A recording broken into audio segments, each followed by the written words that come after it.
Ram is made into a figure of a social movement. It's a social movement, really. And in that sense, Hindutva then is retroactively given a history. I think Hindutva, in my view, has a very thin history for the preceding decades. And the first time it appears, the first time Hindutva appears potent or significant in India is with the assassination of Mahatma Gandhi.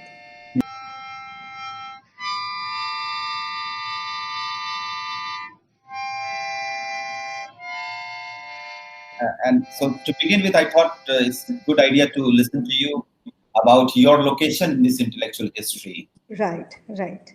So thank you. It's great to be here and to talk to you, Dev, because we have JNU in common. And the thing is, my interest in intellectual history very counterintuitively began in JNU.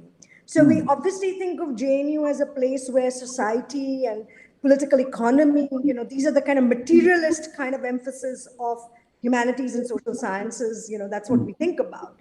But actually, the two most formative teachers in my master's, I only did a master's in the Center for Historical Studies, were people who were teaching brand new courses. In one case, a brand new course on intellectual history, which was by Professor Majid Siddiqui. And it was, so he was also teaching on, as it were, peasant protest. He'd also taught a lot on, as it were, the protest movement in India, which in any case had a highly strong, as I would say, ideological component. And then the second influence, which was not a very good success for me, was actually the Russian historian Madhavan Palat's classes. So he used to teach Russian history, but he was such a tough grader. I mean, it was really, it's the worst grades I've ever had in my life, from in Russian history from Madhavan. So, so I think it started from there, but when I was coming out sort of from getting into graduate work in the late 90s, mid to late 90s, I mean, the whole influence was Foucault. Everywhere you turned around, it was Foucault. And so the interest was really in the history of humanities and social sciences, but also psychiatry and disciplines, histories of disciplines, how are intellectual disciplines being formed.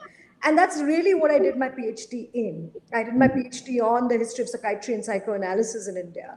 But I refused to publish it because I was so tired of that debate that Foucault had instituted in the study of South Asia, whether it was colonial state power, whether, is there something called epistemic violence?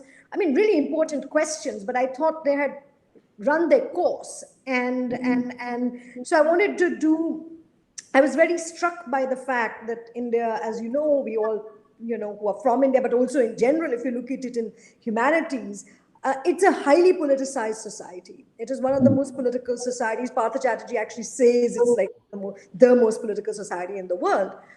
And I just thought that our narratives, our understanding of it has always been, with all due respect to your amazing discipline, have been primarily sociological, right? So we understand politics in terms of society. We understand, whether it's caste, religion, and then another thing has been, another interest, the way people had studied politics was through, as it were, political economy. So, what does the state do? How much does it give to the poor? We know those approaches, we know those books, And I just thought this is shocking stuff because, in a way, this, to me, India seems a society bursting with ideas. And so my interest was really to reconstruct India's political figures, people who are political actors, and can we convert them into political thinkers? So it was an opposite move, because if you look at, I sit in Cambridge, and there, we have this very important tradition of political thought and intellectual history. You know the names of Quentin Skinner and the like, or John Donne, and so on. But the thing was, what struck me when I would interact with political thought friends, and there are many friends I have there, is that, they have a canon. So, when you ask a graduate, they will say, I'm really interested in X bit of Hobbes. or why bit of Locke. So they have a very established canon, which goes, from Locke, Hobbes Locke to kind of Marx, John Rawls, you name it. And the question was really, how do we begin to understand Indian politics or an Indian canon of political thinking? Is it possible to produce one? And the first hurdle there was that our political thinking doesn't come from political philosophers. It actually comes from political actors, especially I'm talking about the modern period, which is what I'm working on. So the book that is coming out in March is really a new political canon for the 20th century, where I start with someone like Tilak, and end with someone like Patel. So it's a kind of 50, 60-year history of how, as it were, a new canon of how, as it were, Indian political thought emerged, modern Indian political thought emerged. And so that was really so that is what I think my if you ask me in the terms of a journey, the journey is twofold. One, that the interest was sparked in JNU, but that was mediated via Europe, so it was all about what colonialism did to India, which is fine, or the Russian history. And then there was a very robust kind of study of Russian thinking. But when it came to actually looking at Indian political thinkers, we ended up just looking at them as nationalists. Sure, very important work of nationalism, but how did they think about what it means to be a republic, right? India is the largest republic in the world.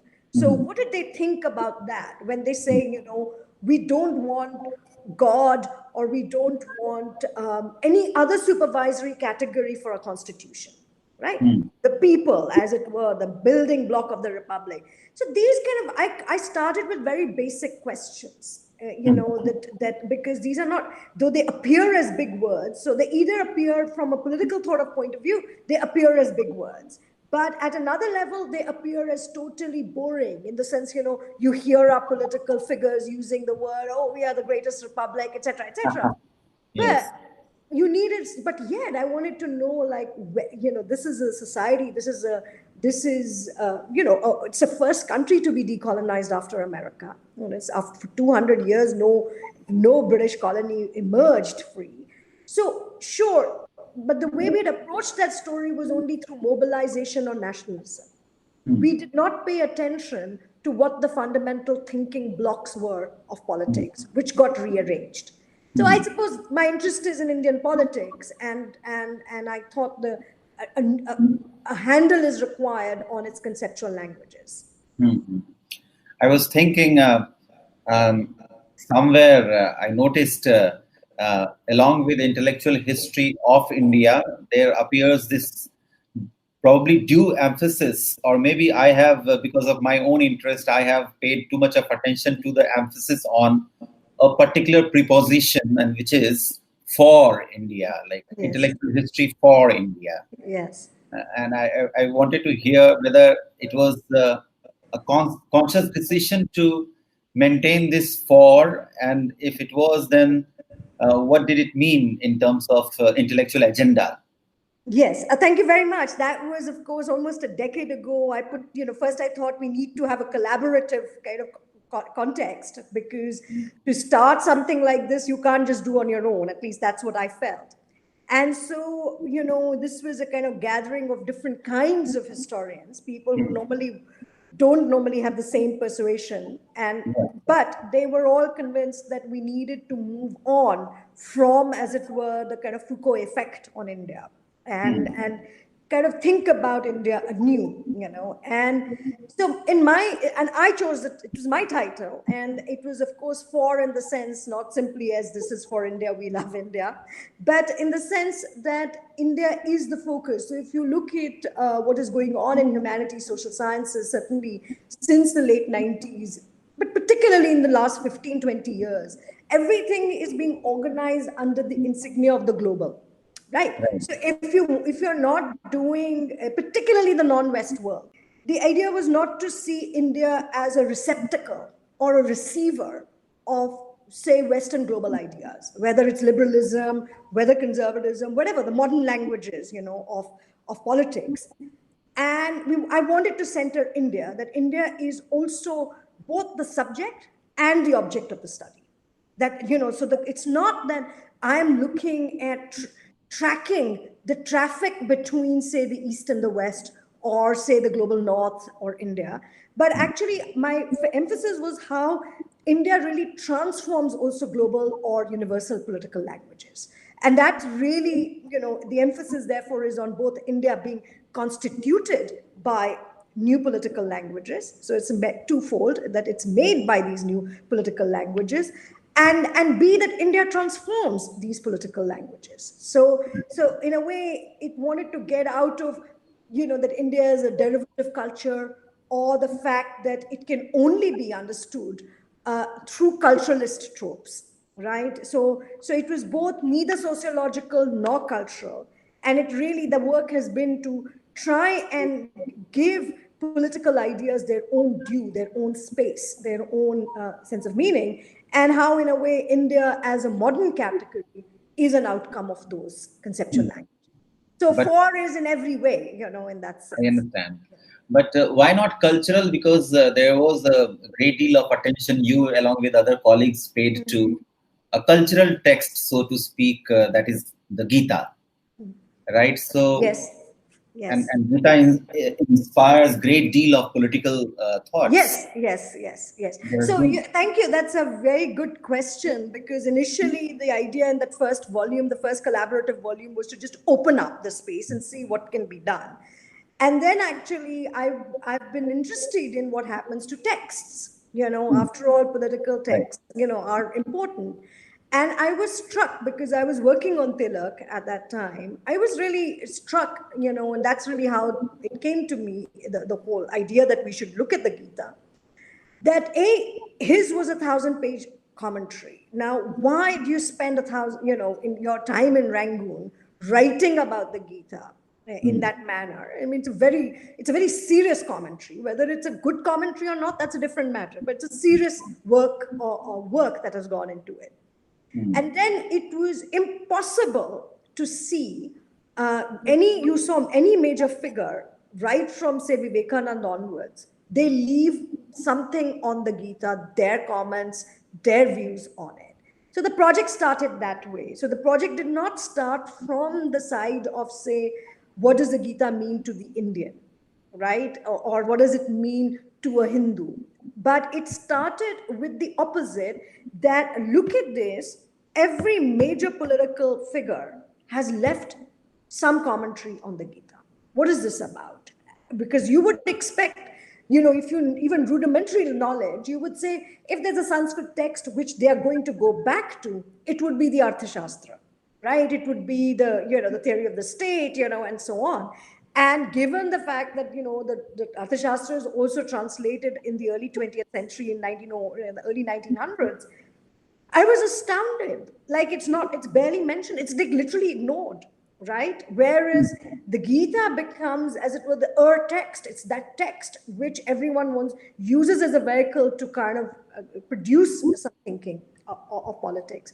So the cultural thing was converted into a political question, if I can put it like that, rather than. So what I meant by cultural was that as you know, from the late 90s onwards, or particularly from the 90s onwards, there was an interest in post-colonial theory in the question of cultural difference and so on. I mean, I think those are important debates, but they belong to a different thing. This project was in really trying to produce, it still is, I mean, it's an ongoing thing, to kind of reconstruct from the inside out, what an Indian canon of political thought might look like, right? Right. And the first thing that struck me and my colleagues was that the question of violence in India is central. It's not that the question of violence is not tackled, and the initial way in which it is tackled is through this question of commentaries on the Gita. Hmm. And because, of course, violence is essentially a political question, and that really opens up, for me particularly, that really opened up a whole new way of thinking about that period. And because we tend to think, and now I'm going to out a little bit about what I'm doing, the book that comes out, what the main argument is. So So we tend to think about the state as the destination of modern politics, right? If you look at even Hobbes, or, again, I mentioned Hobbes, but sure, the state is continually seen, it's the destination. Or if you take a Weberian approach, a sociological approach, you think of the state as the correct monopoly holder of violence. Right, it has to be legitimized, it has to be done, it has to be produced. I'm not saying it's just an ideal type. Whereas what I found fascinating, and that is why the Gita was the entry point, that the state is somehow the big fundamental intervention that, say, someone like Tilak makes, is he detaches the question of violence from the state. And he deposits it. Question of violence is kind of deposited as an individual capacity. So it is your capacity to kill or not kill that becomes fundamental to the way he will produce a new politics. And it's very big that it's consequential. The interesting thing about all of this is that this is not arcane talk. It is highly consequential in terms of what happens to Indian politics.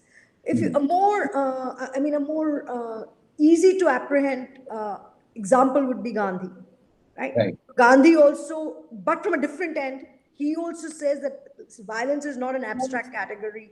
It's something that belongs to the human subject. It belongs to the individual. And this detachment of the question of violence from an abstract question of the state to an individual capacity, I think it's the fundamental departure in Indian political thinking in 20th century from, as it were, Western political thought. Right. And that's also what I chart out. And it has consequences, because it has consequences which we began to also articulate in a way in the Gita volume, in the sense that questions of political enmity, like who's your enemy, the Schmittian question, that if the political is actually on the question of who the enemy is, then it will always, let's not be too direct. The enemy is not someone in India, in this world, in this form of thinking, who is external or foreigner, right? And that's the second departure you get from Western political thought, because what Western political thought does, whether it is an invented category or whether it is a fabricated category, the enemy is always the foreigner, right? You fabricate, that X is a foreigner, but the emphasis of what political enmity is on externality and on the category of the foreigner. And the Gita, to return to that question, to that text, is fascinating, not only because on the question of ethics of killing and when to kill and when not to kill, and who to kill and who not to kill, but what I found most instructive about it was that it made the question of your brother as the enemy as the central question of Indian politics. So it will not be the foreigner. It will be the brother in our midst who alone has the capacity to transform into an enemy. Right. And I think that is what is instructive about the 20th century, early 20th century uptakes of the Gita.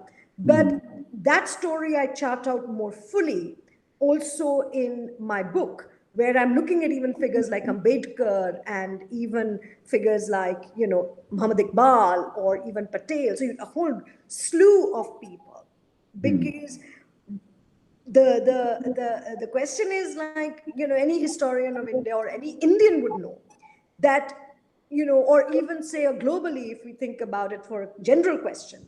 So, you have Indians killing the British in 1857, right? That is an incredibly violent anti-imperial insurrection. Right. And 90 years later, the British are spared, are singularly spared, and you have 1 million Indians or South Asians being killed in a fratricide. I was really interested in asking what has changed. Fair enough. In this spirit itself, I would like to muddy the water a little bit for you, given the fact that Bhagwan Ram has joined Bharat Mata in the same larger canvas. And it started actually in more concrete fashion with the demolition of Babri Masjid. But recently, as you have already followed the reports, is acquired far more uh, tangible character with the laying down of foundation and all sorts of spectacles attached to it.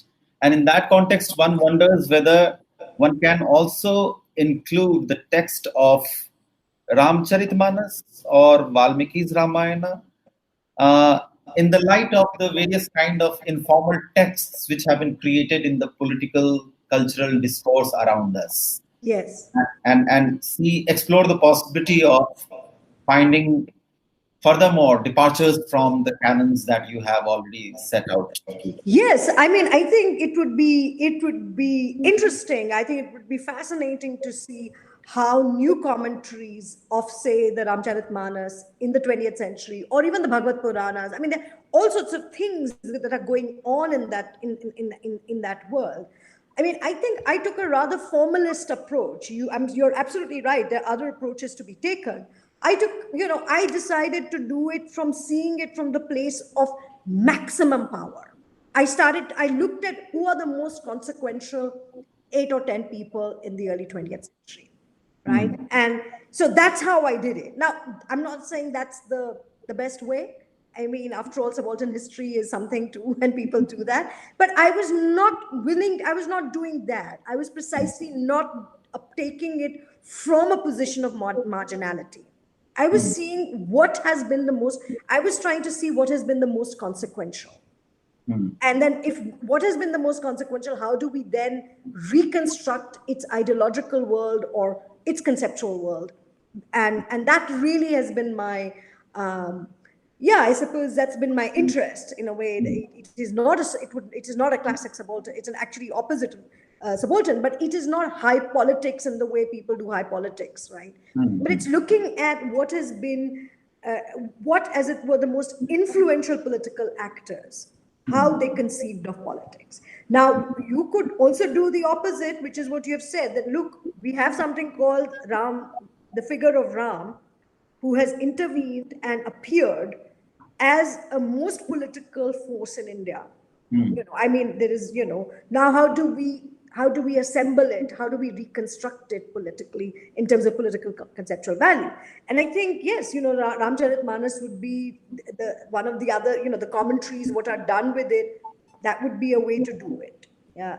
My small time, whatever, my thoughts on this are that, so if I look at, say, someone like Tilak, and lots of people say, Hindutva started with him, right? Or Hindu nationalism started with the early 20th century in the Swadeshi movement, the so-called radicals of that period.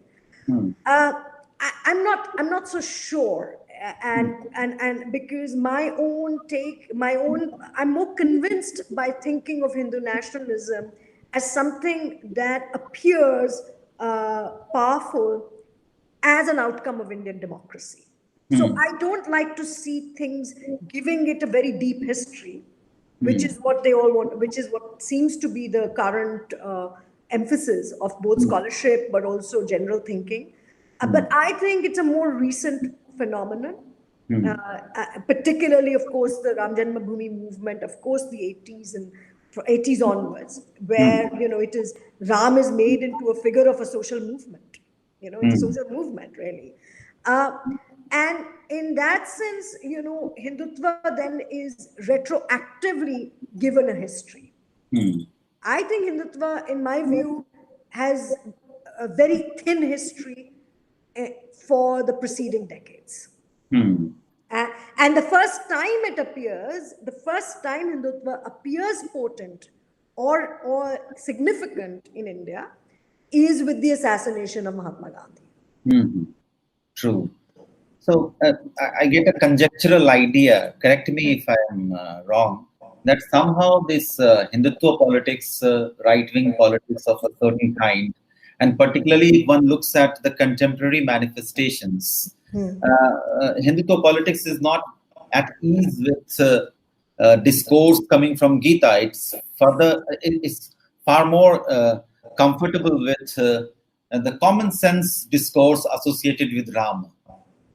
And therefore, I mean, of course. I mean, you've put your finger on it, and that this is, it is also about the householder. It is also about, so this is very much a different kind of, the figuration of the Ram is also a particular kind of Ram, and many people have written about it, right? Right. This is, this is a householder, this is a king. This is not the sacrificial Ram. Because Yeah. of course, Lord Ram has a sacrificial side to him when he does give up the kingdom, and etc. etc. So it's not in that vein that he has been seen.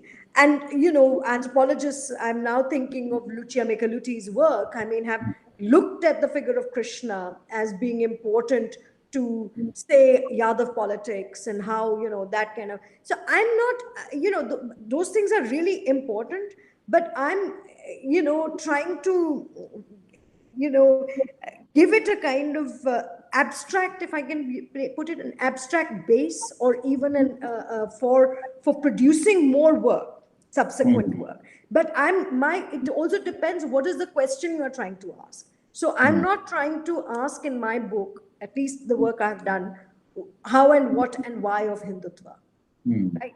I'm asking a very different question, which is the first one I said, which is that how come in a 90-year period, Indian politics changes its idea of what the political enemy is. I'm very convinced by, say, one particular book by Ana Badiou, where he argues, he's reflecting on the last kind of, he's reflecting on the century, and he makes an interesting point that in the 20th century, or certainly in the 20th century, the manifestation of the political or the big political question is not equality or freedom or say liberty, but it's fraternity. And I think that absolutely is correct in the sense, it speaks to me. How do you live with someone? Someone different, as equal, democratic, those, the kind of profound transformations of the 20th century that take place. And therefore, and yet, no one spends much emphasis on it. So our books are all about liberty or liberalism, or on justice and equality. But the fundamental question of how to live together, the fraternal question, is the one that is missing, and that's something I also chart as a way to understanding.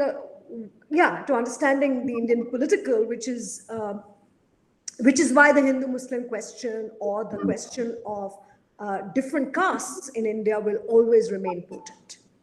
It will always remain potent, which is why I think I was astounded since I studied in JNU, and there's been a lot of hand wringing at the moment, as like who is to be blamed for the death of secularism, right? I mean, you've seen it. You've seen the aji-baji going on in the opinion pages.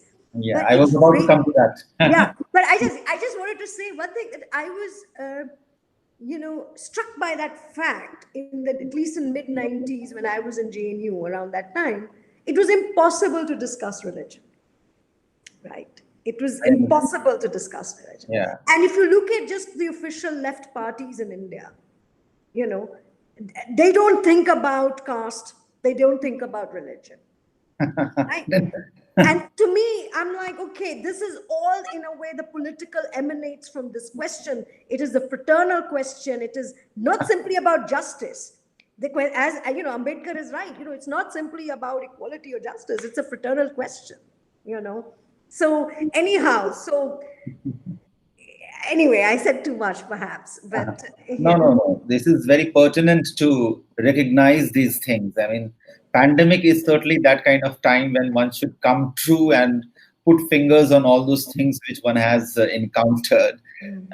So, because you mentioned JNU, you have spent a kind of time in JNU which was promising and certainly delimiting in the way you just now mentioned. There was a time when for everything, everybody invoked Mahatma Gandhi. Not so much in JNU, I'm sure. No, never. He was never mentioned. Right. And then there came a time, our time, when for everything, everybody wants to invoke Ambedkar, right? Yes. A very different kind of Ambedkarite politics. Even right-wing Hindutva politics would like to appropriate Ambedkar. And one would not know what to do with Ambedkar. I mean, one has to develop certain kind of insider's criticism of this all variety of appropriation of Ambedkar. The way we criticized appropriation of Gandhi at one point of time. Yes. Yes. So because Well, Ambedkar happens to be a central figure in your yes, discourse. my work. Yes, it is. Yeah. Yes, absolutely. So Ambedkar is interesting because he's super important for sure. And I really like the way you framed and introduced him, because he's also become now the default figure who can do no wrong. Right? Right, He has right. become our new god, who must be everywhere in all discourses, whether they're Dalit or Hindutva or left or liberal. He's everywhere now, and also he can do no wrong, right? And he is so. I'm slightly hesitant on both. I'm very critical on both sides, because I do think he's absolutely the most formative figure, political thinker, and actually, unlike what, say, recent debates have said, oh, people don't give him attention, we did not take him seriously, we gave it all to Gandhi, that whole saint versus the doctor kind of discourse that we are getting, right? Yeah. Right. At one level, yes, maybe there has not been recognition for Ambedkar. Maybe we did not recognize that what has happened to India is. But actually, if you look at independent India, the political ground that we operate in has been laid down by Ambedkar. Right? So whether we give him credit for none or that, but you cannot say that this is a man who was marginalized. This is a man whose vision, to a large extent, is put into a framework of India, of independent India. He's not the only one. So, and so that means he deserves our critical scrutiny. Yes. And so that's so in my interest in Ambedkar is twofold. One, that rather than seeing him as a theorist of justice, which is what people see him as, which I'm sure he is. I mean, as I said, I'm really interested in him as a thinker of fraternity, which, how to live with each other, but also sovereignty, how to be sovereign. And so he's, to me, India's Hobbes, if I can put it like that, because he does two things. One, of course, sees the caste not just as a kind of social category or social organization or even an economistic one, right? His critique of Marx is very interesting in his writing, right? Yes. It's very, very interesting. And so, so in a way, he's obviously argued that caste is a political formation. But he doesn't say that this is simply because it is a power relation, which is what you would think it is. He's making a deeper argument. He's making the argument that the crucible of sovereign power in India is in caste.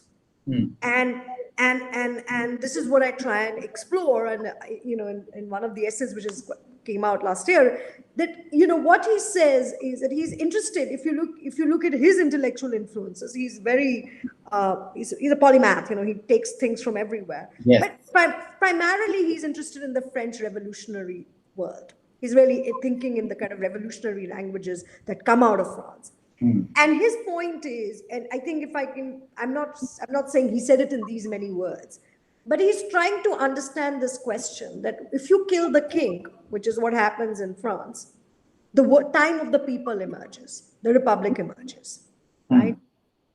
And his view is, and this is what I put out together, that even if you kill the king, you will not get a regime of the people in India, because in India, the sovereign is a dispersed figure and in the form of the Brahmin.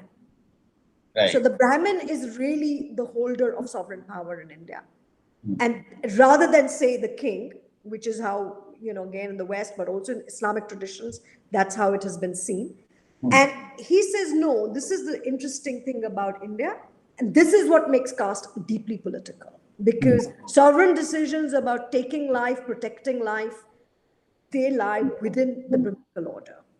And so if you want to produce a republic, if you want to produce a kind of fraternity of people, of equal people, you then, that is where reservation comes in. You have to kind of not annihilate caste, because he figures out you can't kill it, you lob off the Brahmin's head in terms of sovereign power. And really, and the other thing that he does, which I think a lot of people have commented upon, that the problem with the caste order is that it is anti-fraternity. It doesn't allow for intermixture. It doesn't allow, these are all principles of separatism. There's basically separation. And so his argument is that, okay, if you and I are not different castes, okay, sure, in a good way, we might learn to like each other. He's not interested in that. He's like, how are you and I able to be in the same political sphere? And that's how I think he produces the mechanism for that, because separation is what is there between you and me, or whoever, two different castes. And that separation is overwhelmed or killed off through reservations. Right. So that, so then people of different castes will have to compete. Right. And so it's not, people think about it as a theory of justice, of affirmative action, give someone a little bit extra and they will get somewhere more. No, I think he is trying to say, well, no, this is, the Republican project will not emerge if you have people living in different separate units. That's one. But also, this is the difference in debate with Gandhi. You cannot expect the Brahmin to transform himself, right? So you're going to have to force that interaction, and that's how the law comes in, and that's how the Constitution comes in. That's why the Constitution is important to him. He's interesting from that point of view because he's actually the most detailed, if I can put it, political thinker India has. Very systematic, very detailed, also very adept with a large number of other competing traditions. So he's a joy in that sense. If you're interested in political ideas, he's an absolute joy to read. He's also an incredibly angry person, of course. Yes. So that that comes through. That he's the opposite of Gandhi. Like that way the texture is there. But the problem with the Ambedkarite project, if I can put it, is that it's not Ambedkar's fault. Let's get that correct. But it's really the caste question does produce also the religion question. So the reservation question produces the Hindutva question, right? And we know that happened in the 90s as the same conjuncture, right? When you have Mandal, you get Hindutva, right? I mean, that's not a coincidence. So I think there is, so in a way what Gandhi was trying to do, was a bit harder, because Gandhi was saying, well, if you bring the law to do these things, it's not going to transform India. And that's really what is at the base of the Pune Pact. Though it is a very bad pact, I agree that, and of course, and it's a Pyrrhic victory for Gandhi because, Ambedkar ends up instituting the game as the later, So I think we need more critical work on Ambedkar.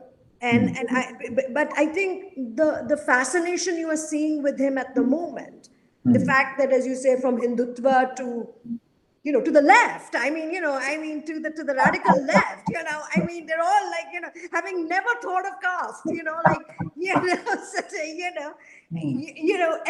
everyone's person, right? Yeah. And that is highly questionable. I think that is highly questionable.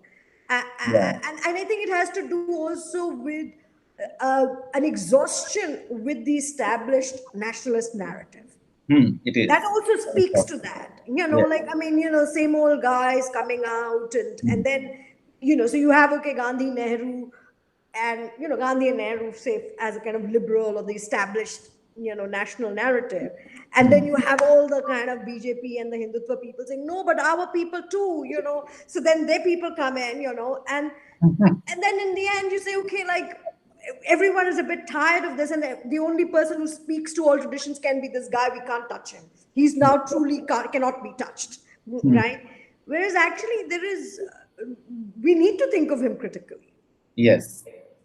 And that's the joy of engaging with Ambedkar. And that would be far more impactful if one engages with Ambedkar critically.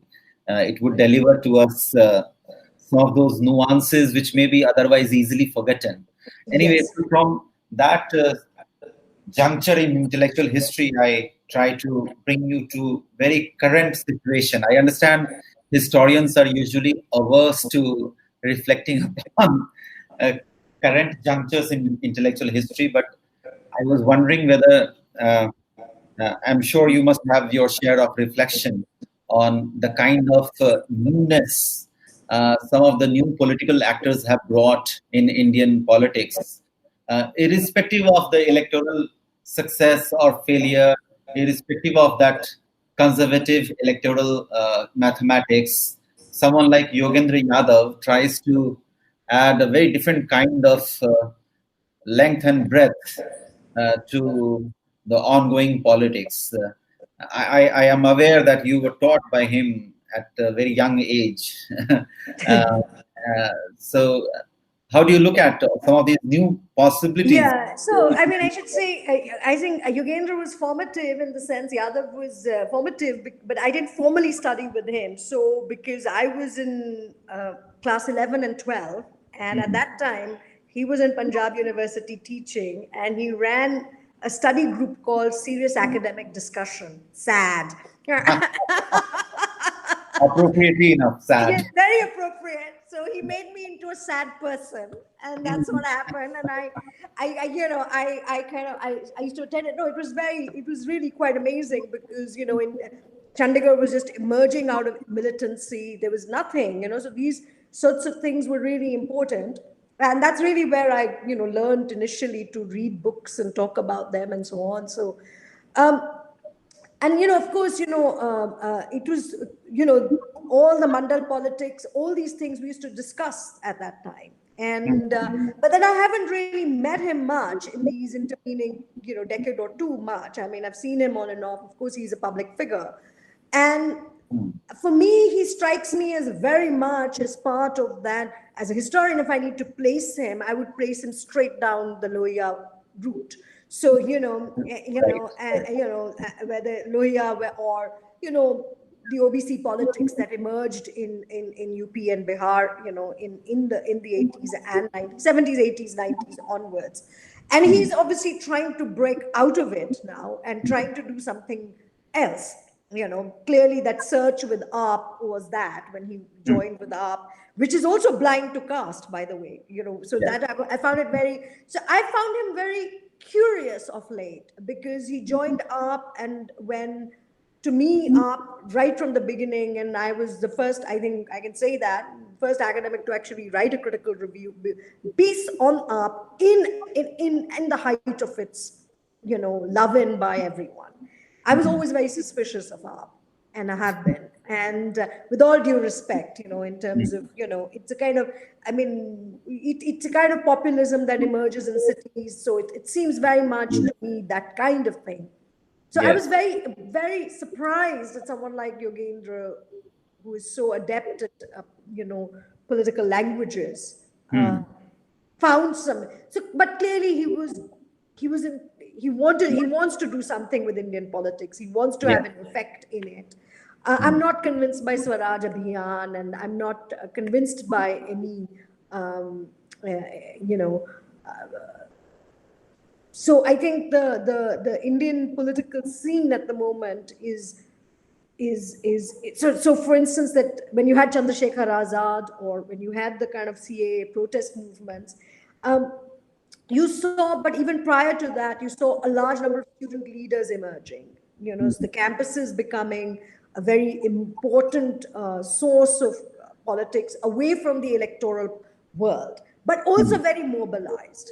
So, they were mobilized, all campuses from BHU to JNU. It was not just JNU, right? I mean, it was Yes. Punjab University, Yes.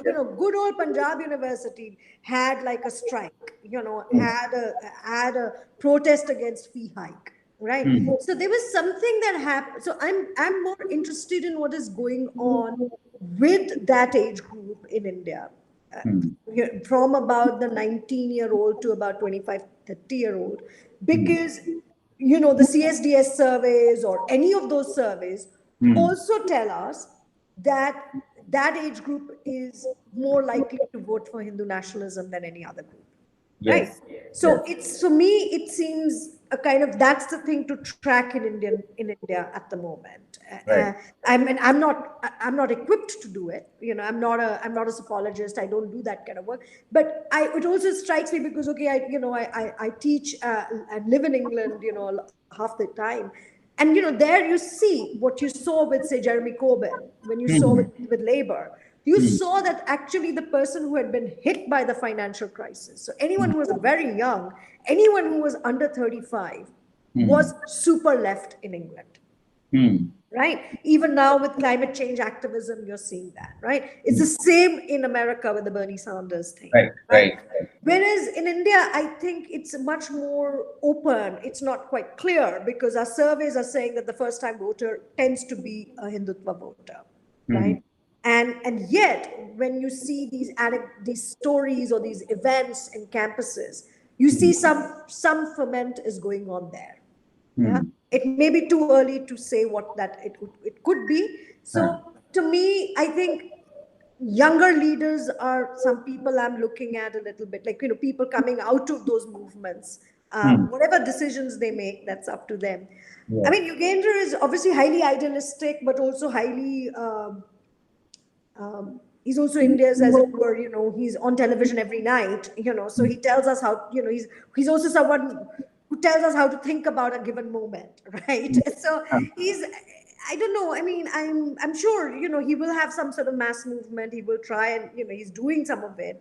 I think the question now is that, is there a post-caste politics, which I don't think there is, but there's lots of new things have happened. You see, the 2019 mandate has really, it's only been a year, but it has really upturned a lot of our thinking. And so in terms of new political thinking, I'll just say that anyone who's looking at Ambedkar but is doing it in a critical fashion, I'll be keen, but I'm also keen to see if any of the mainstream parties, will ever have the courage to speak about multi-religiosity in India. Right? Because, I'm not talking about secularism, but, are we like, say, a Gandhi type thing? Are we actually going to get an embrace of our highly heterodox and highly multi-religious traditions? Right? Because where is that all that going to go? Where, it is a living part of who we all are. Right? And so I'm also looking for that kind of statement to come from somewhere. Gandhi came from India too, like, and I know people have very critical views of him, but the point was he fully embraced religion, whether, and I think that remains instructive. When you have a politics in the name of religion, what happens to that multi-religiosity that exists in India? Not a single time you mentioned the Congress party. Well, I don't know. The Congress party is, I mean, how do I start? I mean, I think it's interesting. It got a huge number of votes. If you see just the kind of vote capture, the brute number is not bad, right? I mean, you think, okay, and this is my question. Okay, let me frame it. Like, I have two two open questions. Is India like non-bipartisan? Like is it the politics which will never be bipartisan? Will we always have one dominant party and regional parties around it, like what happened with the Congress? And now, is that what's going to happen with Hindu nationalism too? Right? They get to dominate, BJP dominates, and then there'll be a bunch of little parties, you know, and that means that the Congress is truly finished. Or the option is that we are in a new kind of mode and that there might be a bipartisan, political structure in India. But I don't see that coming from the Congress yet, because its response to the Shilanyas was bad, like just politically bad. Like, let's not say whether it was, whether they like the temple, they don't like the temple. It was just awful, right? Yeah. It did not know what to say on it. And I think this is the problem, that it seems to be paralyzed by the Hindutva ideological warfare. It has not been able to think about it. It's not about winning elections. That fine is there. The problem is it has not been able to think about the ideological freight of Hindutva. And so what it's saying is, okay, we should just join in. They think the pragmatic version is that we should just give a human face to it and just join it, right? Well, okay, then why will anyone vote for you? They can vote for BJP. Yes. So the Congress is paralyzed, I would think, ideologically. Forget about all the other generational issues and the dynastic issues and the other. I think the foundational problem is not even the economy. They always do the economy really well. I think the foundational issue is Hindutva. And I think they don't have an answer. They don't know what they think, forget having an answer. They don't. Looks like Congress party needs a good crash course in intellectual history of Congress party itself. I suppose they do, actually. That's exactly right. But my worry is that most Congress leaders want to become writers. They're all writing books. Go to politics. Leave the books to us.